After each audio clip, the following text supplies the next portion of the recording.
여행을 하면서 여행 자체를 이제 즐기기보다는 사진을 찍어서 SNS에 올리는 것에 더 집중하는 이제 그런 사람들이 있습니다. 그러니까 아름다운 풍경을 보며 감탄하고 즐기기보다는 어떻게 사진을 찍어야 내가 좋아요를 더 많이 받을 수 있을까? 이제 이런 것만 고민하면서 여행을 하는 거죠. 그러니까 정작 중요한 건 놓치면서 엉뚱한 것만 쫓고 있는 건데, 그러니까 오늘날 우리가 사는 사회가 그렇습니다. 알맹이보다는 포장을, 그리고 본질보다는 화려함을 더 추구하고 그런 것들을 더 사랑하는 이제 그런 시대가 되어 버렸습니다. 게다가 문제는 하나님께 드리는 예배도 점점 그런 모습으로 변해가고 있다는 점입니다. 오늘 본문에서 하나님은 이런 시대를 살고 있는 우리에게 오히려 정반대를 말씀하고 계십니다. 화려하게 하지 말라, 다듬지도 말라, 그냥 흙으로 쌓아라. 예배를 향한 하나님의 이러한 말씀은 우리의 감성과는 완전히 다릅니다.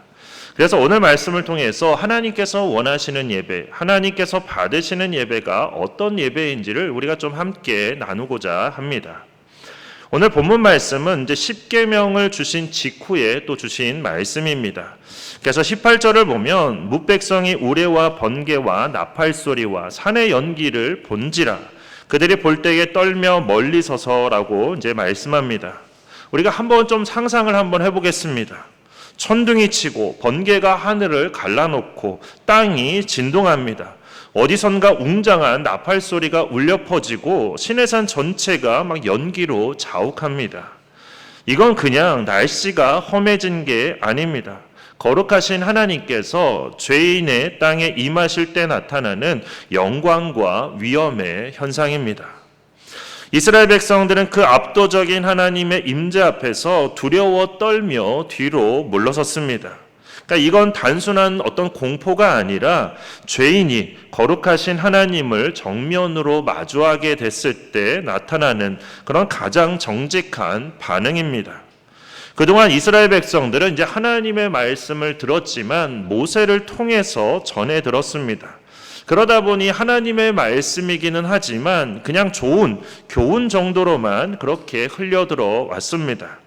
그런데 하나님을 직접 만나고 보니까 그제야 자기 안에 숨어있던 그런 죄된 본성과 연약함이 다 드러나게 된 것입니다. 그러니까는 진정한 빛 앞으로 나아가니까 어두움이 다 밝혀지게 된 것이죠. 그러면서 이러다 우리 다 죽겠다. 본능적으로 이런 생각을 갖게 된 겁니다. 이렇게 두려움에 떨고 있는 이스라엘 백성들에게 모세는 20절을 통해서 이렇게 말합니다. 두려워하지 말라. 하나님이 임하심은 너희를 시험하고 너희로 경외하여 범죄하지 않게 하려 하심이니라. 그러니까 하나님께서 이렇게 이스라엘 가운데 나타나신 이유가 두 가지가 있는데 그 첫 번째가 무엇이냐면 시험하기 위해서라는 겁니다. 그러니까 여기서 말하는 시험이라는 건 막 이스라엘 백성들을 유혹해서 넘어뜨리는 그런 게 아니라 신앙을 검증하기 위한 테스트라는 말씀입니다. 그래서 하나님의 거룩하심을 그냥 머리로만 아는 것이 아니라 온 몸으로 직접 겪어보고 느껴보게 하시려는 하나님의 그런 시험임을 말씀하고 있는 것입니다. 그런가 하면 두 번째 이유는 경외하며 범죄하지 않게 하기 위해서라고 말씀합니다. 그러니까 여기서 중요한 단어가 두 가지가 나오죠. 두려움과 경외함입니다. 이 두려움과 경외함이라는 건 엄연히 차이가 있습니다. 그러니까 완전히 다르다는 거죠. 누군가는 두려움과 경외함을 같은 것으로 착각할 수 있지만 그러나 이 둘은 완전히 다릅니다. 그러니까 예를 들면 우리가 더 잘 알 수 있습니다. 자, 우리가 귀신에 대해서 두려움과 경외함 중에 어떤 마음을 갖게 될까요? 뭐 다 아시겠죠. 귀신을 경외하면 이제 그거는 이제 문제가 되는 겁니다. 나는 귀신을 경외한다.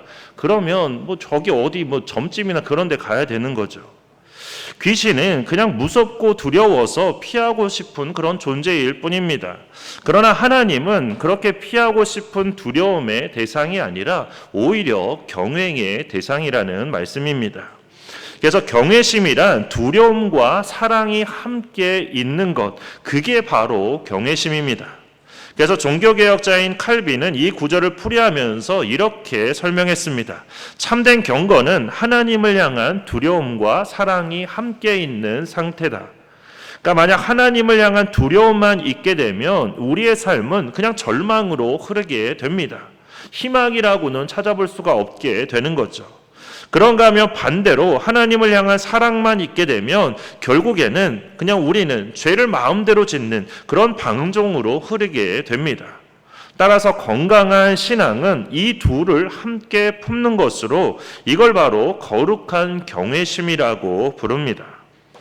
오늘날 그리스도인들이 세상과 너무나 빨리 타협하고 세상의 유혹에 쉽게 무너지곤 하는데 결국 그 이유가 뭐냐면 하나님을 향한 경외심을 잃어버렸기 때문입니다. 하나님을 그냥 친한 친구처럼 또는 만만한 부모처럼 또는 그냥 동네 아저씨처럼 그렇게 생각하다 보니까 죄를 짓고도 그냥 이렇게 합리화합니다. 괜찮아. 하나님은 사랑의 하나님이시니까 그냥 다 이해해 주시고 다 용서해 주실 거야. 물론 하나님은 사랑이십니다. 그러나 그 사랑은 우리의 죄를 그냥 눈 감아주는 사랑이 아닙니다. 우리의 죄 때문에 하나밖에 없는 아들을 십자가에 내어주신 사랑입니다. 사실 하나님은 사랑의 눈으로 우리를 바라보기도 하시지만 불꽃 같은 눈동자로 우리를 지켜보시기도 하십니다.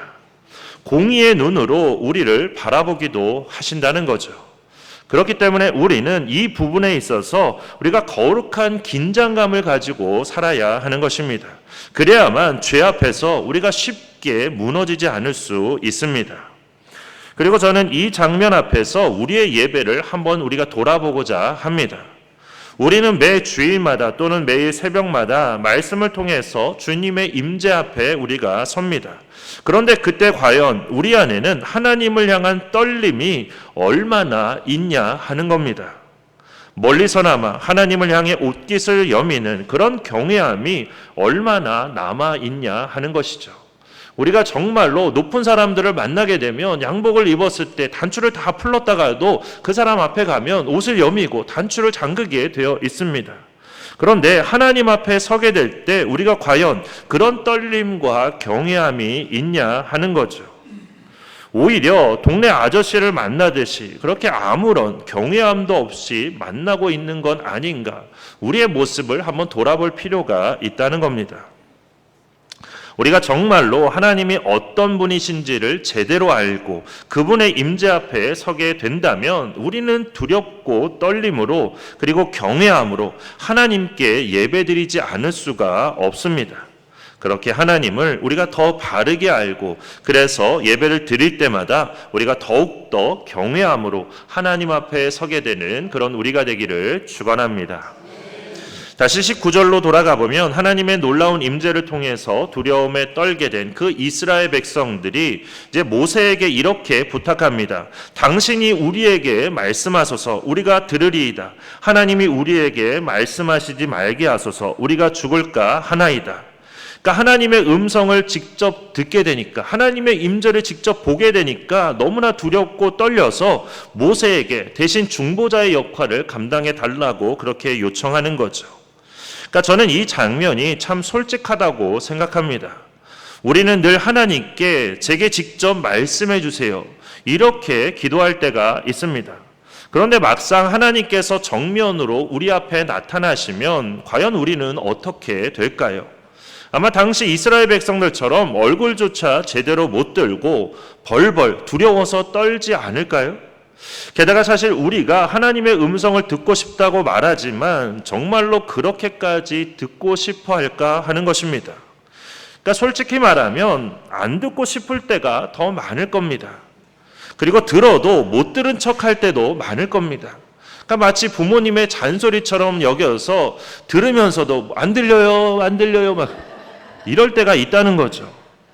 왜냐하면 정말로 하나님의 음성을 듣는 순간 내 삶을 통째로 뜯어 고쳐야 하는 그런 변화가 있어야 하기 때문에 그렇습니다. 그러니까 내 자존심, 내 욕심, 내가 붙들고 있던 온갖 세상적인 것들, 그 모든 것들을 다 내려놓아야 하기 때문에 그렇다는 거죠. 그런데 사실 그렇게 해야만, 그래서 정말로 하나님의 임재 앞에서 우리가 한번 죽었다가 살아나야만, 그래야만 비로소 다시 사는 길이 열리게 되는데, 그게 너무 힘들고 고통스럽다 보니까 다들 싫어하게 되는 거죠. 그러니 하나님의 음성을 신나서 듣는 그런 참된 신앙인이 과연 얼마나 되겠습니까? 이스라엘 백성들도 솔직히 이와 비슷한 이유로 모세에게 대신 들어달라며 대신 전해달라며 그렇게 모세를 중보자로 세우려고 한 것입니다. 그런데 여기에 복음의 씨앗이 숨어 있습니다. 구약 전체에서 하나님은 늘 중보자를 통해서 일하셨습니다. 아브라함도 그렇고 모세도 그렇고 제사장과 선지자 모두 다 마찬가지였습니다. 그들 모두가 하나님과 백성 사이에서 다리를 놓는 그런 중보자들의 역할을 감당했습니다. 그리고 이 모든 다리는 장차 오실 한 분을 가리키는 그런 그림자였습니다. 그래서 디모데전서 2장 5절을 보면 이렇게 기록되어 있습니다. 하나님은 한 분이시요 또 하나님과 사람 사이의 중보자도 한 분이시니 곧 사람이신 그리스도 예수라. 그러니까 모세는 잠시 세워진 중보자일 뿐이었습니다. 그러나 예수님은 영원한 중보자가 되십니다. 시내산에서는 이스라엘 백성들이 하나님의 임재를 무서워해서 가까이 가지 못했지만 히브리서 10장은 이제 우리가 예수의 피를 힘입어 담대히 하나님 앞에 나아갈 수 있게 되었다고 말씀합니다. 이처럼 율법은 하나님과의 거리를 만들었지만 그러나 예수 그리스도의 복음은 그 사이에 막힌 담을 허무셨다는 그런 말씀입니다. 그래서 그리스도인인 우리는 더 이상 시내산 밑에서 떠는 그런 백성이 아닙니다. 우리는 모세보다 더 좋은 중보자인 예수 그리스도께서 함께하고 계십니다. 하나님을 경외함으로 인한 그 떨림이 그냥 절망으로 끝나지 않는 이유가 바로 거기에 있는 것입니다. 따라서 우리 모두 하나님을 향한 경외심을 갖되 그 경외심을 통해서 우리에게 베풀어 주신 그 놀라운 구원의 은혜를 우리가 더욱더 깊이 깨닫고 그 은혜에 감사하며 하나님을 더욱더 힘써 예배하는 그런 우리가 되기를 축원합니다. 이제 오늘 본문 후반부인 이제 22절 말씀부터 보고자 하는데 하나님께서는 여기서 갑자기 이제 화제를 바꾸십니다. 제단을 어떻게 쌓을지 이제 제단에 관한 규례를 주시는데 왜 하필 십계명 직후에 이렇게 제단 이야기가 나오는 걸까요? 그건 죄인인 우리가 거룩하신 하나님 앞에 어떻게 나아갈 수 있는지 그 방법을 이제 알려주고 계신 것입니다. 다시 말해서 하나님의 임재를 경험했으니 이제는 하나님을 바르게 예배하는 법을 가르쳐주고 계신 것입니다. 그래서 하나님을 바르게 예배하는 법, 첫 번째는 우상을 만들지 말라는 것입니다. 그러니까 십계명의 첫 번째 계명과 또 연관이 되어 있는 것이죠. 오늘 말씀에서 이스라엘 백성들이 하나님의 임재를 경험했지만 사실 그들이 본 것은 구름과 번개와 우레가 전부였습니다. 그러니까 하나님의 형상을 직접 눈으로 본 게 아니라는 거죠. 그런데 인간은 자꾸 눈에 보이는 무언가를 만들어서 거기에 하나님을 가둬놓고 싶어 합니다. 왜냐하면 전에도 말씀드린 것처럼 그래야만 마음이 안심이 되고 그래야만 내가 하나님을 통제할 수 있다고 생각하고 그래야만 또 내가 하나님을 소유할 수 있다고 생각하기 때문에 그렇습니다. 하지만 하나님은 단호하게 이렇게 말씀하십니다. 너희는 나를 비겨서 은으로나 금으로나 너희를 위하여 신상을 만들지 말고. 그러니까 예배는 어떤 눈에 보이는 현상을 의지하는 게 아니라 오히려 보이지 않는 하나님의 말씀을 듣는 것이고 성령의 인도하심을 따르는 것, 그게 바로 예배임을 분명하게 말씀하고 계신 것입니다. 특히 여기서 하나님은 뭐라고 말씀하시냐면 너희는 나를 비겨서라고 그렇게 말씀하셨는데 이게 무슨 뜻이냐면 원어로 이걸 보면 하나님을 다른 우상과 나란히 놓지 말라는 그런 말씀입니다. 그러니까 하나님을 놓고 그 옆에 다른 우상들을 함께 세우지 말라는 그런 뜻입니다. 이건 다시 말해서 하나님과 우상을 함께 섬기는 그런 혼합주의를 금지하시는 말씀입니다. 그러니까 사실 옛날이나 지금이나 가장 무서운 게 바로 이 혼합주의입니다. 그러니까 하나님을 섬기면서 우상응도 같이 섬기니까 나는 하나님을 떠난 적이 없다. 자꾸만 이렇게 생각을 하게 된다는 거죠. 그런데 이 혼합주의 신앙을 갖는 이유가 뭐냐면 그냥 좋아 보이는 건 뭐든 다 믿는다는 그런 생각 때문에 그렇습니다. 그래서 그냥 하나님도 믿고 부처도 믿고 마리아도 믿고 심지어 부적까지 만들어서 붙이는 그런 행동들을 하는 거죠. 그런데 하나님께서는 오히려 그런 것들을 역겨워하시면서 그런 혼합주의 신앙을 갖지 말고 오직 하나님만 섬기라는 말씀입니다. 그러니까 하나님만 섬기지 않고 다른 우상을 섬기는 걸 간음하는 죄와 연관지어서 말씀하시는데 우리가 살면서 그렇죠. 내가 좋아한다고 막 이 사람도 데려다가 같이 살고 저 사람도 데려다가 같이 살고 그러면 집안 파탄 나는 겁니다. 그러니까 하나님을 섬기는 신앙도 그렇게 하면 제대로 설 수가 없다는 거죠. 그렇기 때문에 오직 하나님만 섬기라는 말씀입니다. 그리고 하나님을 바르게 예배하는 두 번째 방법은 제단을 쌓을 때 토단, 즉 흙으로 된 제단을 쌓고 혹시 돌로 제단을 쌓을 경우에는 다듬지 않는 돌로 쌓으라고 말씀하십니다. 그러니까 당시 이방 종교들은 제단을 만들 때 정말 화려하게 만들었습니다. 돌을 매끈하게 깎고 웅장하게 조각해서 사람들의 시선을 사로잡았습니다. 그런데 하나님은 오히려 정반대를 말씀하고 계십니다. 왜냐하면 화려함이 중요한 게 아니라 본질이 중요하기 때문에 그렇습니다. 그러니까 우리가 이걸 잊지 말아야 한다는 거죠. 교회를 막 화려하게 꾸민다고 해서 그게 다 좋은 게 아니라는 말씀입니다. 정말 중요한 건 본질이 중요하다는 거죠.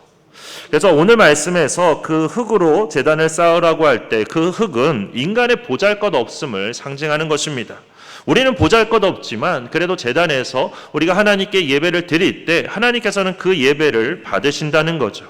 그리고 다듬지 않은 돌은 인간의 솜씨와 자랑을 다 내려놓으라는 그런 뜻입니다. 그러면서 놀랍게도 오히려 돌을 예쁘게 다듬는 그 행위 자체가 오히려 거룩함을 훼손하는 것으로 그렇게 간주해서 말씀하고 계십니다. 그러니까 우리가 교회 안에서 하나님께 영광을 돌린다고 하면서 막 화려하게 치장하고 꾸미는 것들, 오히려 때로는 그런 것들이 하나님의 거룩함을 훼손하는 게 될 수 있다는 거죠.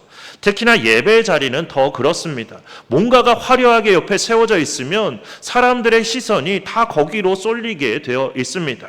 하나님의 말씀을 듣고 하나님께 집중하는 게 아니라 자꾸만 그 화려함만을 보게 된다는 거죠. 그렇기 때문에 결코 화려함이 좋은 게 아니라는 겁니다. 그래서 돌을 예쁘게 다듬는 그 행위도 오히려 거룩함을 훼손하는 그런 행위라고 말씀하시는데 그 이유는 어떤 기술의 문제가 아니라 그 기술에 은근슬쩍 끼어드는 어떤 인간의 자랑과 종교적인 조작이 문제가 되기 때문에 그렇습니다. 만약 제단을 이제 정으로 쪼기 시작하면 과연 어떻게 될까요?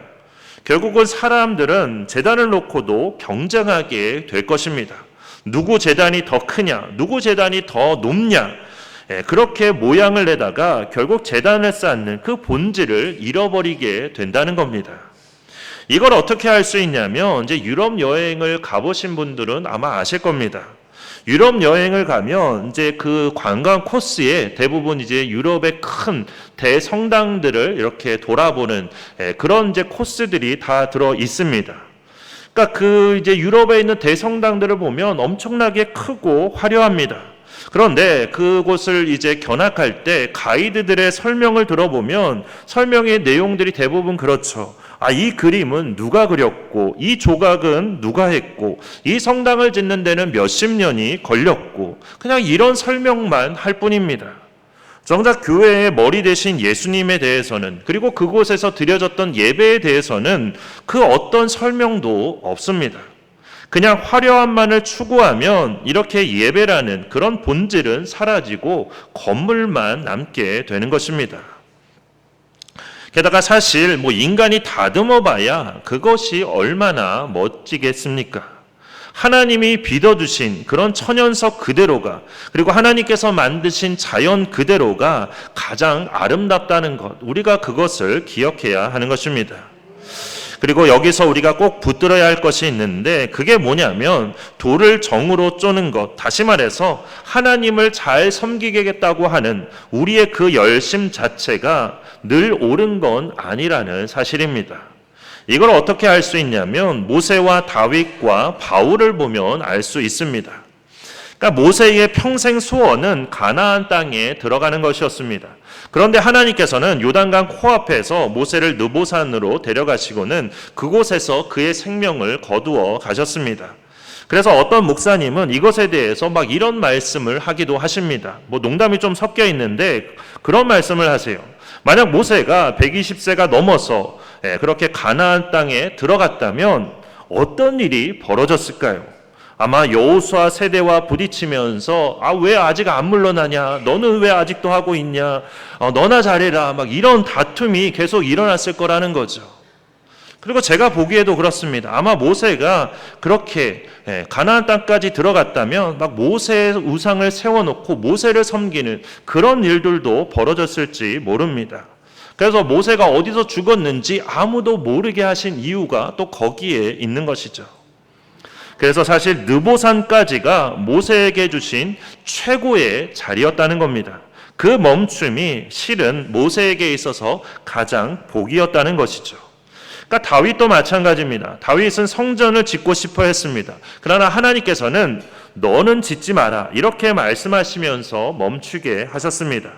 대신에 그 멈춘 덕분에 아들 솔로몬이 성전을 잘 지을 수 있도록 누구보다도 체계적으로 잘 준비해 줄 수 있었습니다. 그리고 바울도 그렇죠. 더 열심히 복음을 전하고 싶어서 육체의 가시를 제거해 달라고 하나님께 정말 간절하게 기도했습니다. 그런데 하나님은 그런 요청을 거절하셨죠. 내 은혜가 내게 족하다 이렇게 말씀하실 뿐이었습니다.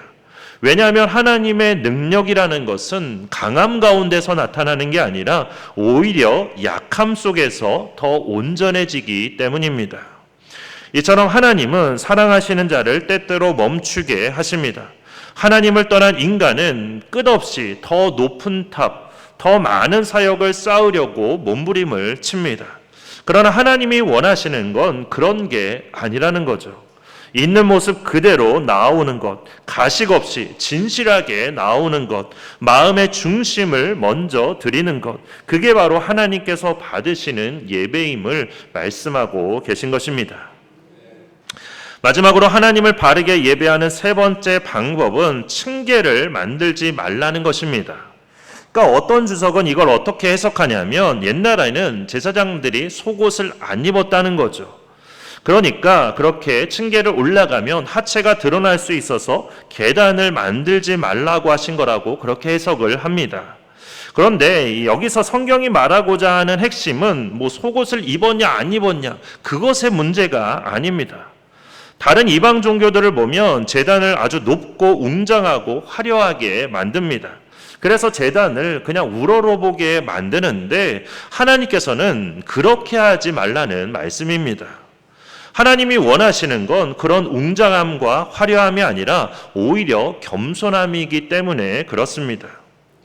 그러니까 우리가 너무 높은 것을 바라보게 되면 우리는 마음에 그런 생각을 하게 되죠. 저건 나랑은 상관없는 세계구나 이런 생각을 하게 됩니다. 그러니까 대기업 회장이나 엄청난 부자들 그런 사람들을 바라보면서 우리와는 너무 다른 세계에 살고 있다 그런 것들을 우리가 느끼게 되죠. 우리는 차를 살 때 이런 2000cc를 사야 되나 3000cc를 사야 되나 그런 거 고민할 때 부자들은 요트를 사야 되냐 헬기를 사야 되냐 그런 것들을 고민하고 있다는 거죠. 그러니까 우리와는 사는 세계가 다릅니다. 그러니까 우리와는 완전히 다른 사람들이라고 생각하게 되는 거죠. 그러나 하나님에 대해서는 절대로 그렇게 생각해서는 안 된다는 말씀입니다. 예수님은 오히려 우리를 구원하시려고 가장 낮고 천한 모습으로 이 땅에 오셔서 죄인인 우리를 섬겨주셨습니다. 이처럼 하나님은 저 높은 하늘에서 따로 계시는 분이 아니라 오히려 우리 가운데 함께 하시며 우리의 예배를 기뻐 받으시는 분이십니다. 그리고 예수님께서 우리를 위해서 낮아지셨듯 우리도 낮은 마음으로 하나님과 이웃을 섬기며 살아야 하기 때문에 그래서 층계를 만들지 말라고 하신 것입니다. 그러니까 이 말씀 안에는 이런 겸손함이 들어 있다는 것이죠.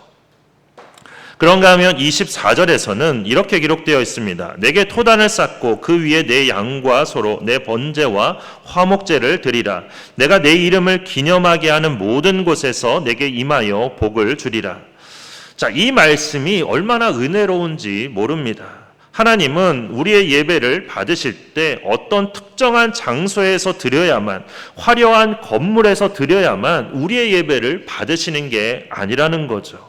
오히려 하나님은 내 이름을 기념하는 모든 곳, 곧 하나님의 이름을 부르며 진실하게 예배하는 그 모든 자리에 하나님께서 임하시겠다고 약속해 주셨습니다. 그래서 그곳이 초라한 다락방일지라도, 흙으로 쌓은 투박한 제단일지라도, 혹은 우리의 가정과 일터와 삶의 자리일지라도 우리가 그곳에서 주님의 이름을 부르기만 하면 하나님께서는 우리를 찾아오신다는 말씀입니다. 그리고 그곳에서 우리의 예배를 받으시고 우리에게 복 주신다고 말씀하십니다. 그래서 예수님의 이름으로 모인 곳이 곧 성전이고 제단이 된다는 그런 말씀입니다. 그렇게 우리의 가정이 하나님의 임재가 머무는 그런 제단이 되기를 바랍니다. 우리가 사람들과 마주 앉는 그 식탁이, 또한 우리가 땀 흘리는 그 일터가, 그리고 지금 우리가 함께 앉아 있는 이 자리가 하나님께 온전히 드려지는 그런 예배의 처소가 되기를 축원합니다. 이제 말씀을 정리하고자 합니다. 처음에도 말씀드린 것처럼 우리는 화려한 포장에 마음을 빼앗기는 그런 시대를 우리가 살아가고 있습니다. 하지만 하나님은 오늘 우리에게 분명하게 말씀하십니다. 화려하게 꾸미지 마라, 다듬지 마라, 있는 모습 그대로 흙으로 쌓아라. 하나님은 어떤 우리의 인테리어를 보시는 게 아니라는 거죠. 우리의 보정된 모습을 원치 않으신다는 겁니다. 점 없애고 막 얼굴 막 화끈하게 화려하게 하고 그런 모습으로 나오는 걸 원치 않으신다는 겁니다. 그러니까 오히려 우리가 있는 그대로의 모습, 그리고 마음의 중심이 온전히 드려지는 모습, 하나님은 그런 모습을 오히려 더 기뻐하시며 그런 자세로 하나님을 예배할 때 그 자리에 임하시고 그 예배를 받으신다는 말씀입니다. 그렇게 우리의 예배가 어떤 화려함이 아니라 본질로, 그리고 포장이 아니라 진심으로, 또한 떨림과 경외함으로 우리 마음의 중심이 하나님께 먼저 드려지는 그런 진정한 예배가 되기를 주님의 이름으로 축원합니다.